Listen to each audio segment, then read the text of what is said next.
রোহিঙ্গা সীমান্তে হঠাৎ ভয়াবহ সংঘর্ষ। চারদিকে গুলির ঝড়, বোমার বিস্ফোরণ। একদল সৈনিক মাঝখানে ফায়ারিং লাইনের মধ্যে আটকে যায়। মাটিতে পড়ে থাকে ৩ জন আহত সৈনিক। সামনে এগোনো মানে নিশ্চিত মৃত্যু। কিন্তু ভয় পায়নি একজন। এক সাহসী কমান্ডো নিজে প্রাণের তোয়াক্কা না করে মৃত্যুকে উপেক্ষা করে ছুটে যায় সামনে। নিজের শরীরকে ঢাল বানিয়ে দাঁড়িয়ে পড়ে গুলির সামনে। বুক, হাত, 5টি গুলি বিদ্ধ হয় তার শরীরে। তবুও থামে না সে।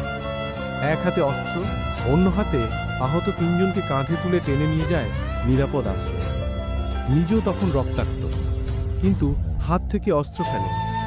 পরবর্তীতে তাকে গুরুতর অবস্থায় হাসপাতালে নিয়ে যাওয়া হয়। দীর্ঘ চিকিৎসার পর সেই বীর সৈনিক ফিরে আসে জীবনে। তার সাহসিকতা, তার আত্মত্যাগ জাতি কখনো ভুলবে না। এই বীরত্বের জন্য সে পেয়েছে রাষ্ট্রীয় সর্বোচ্চ সাহসিকতার পদক।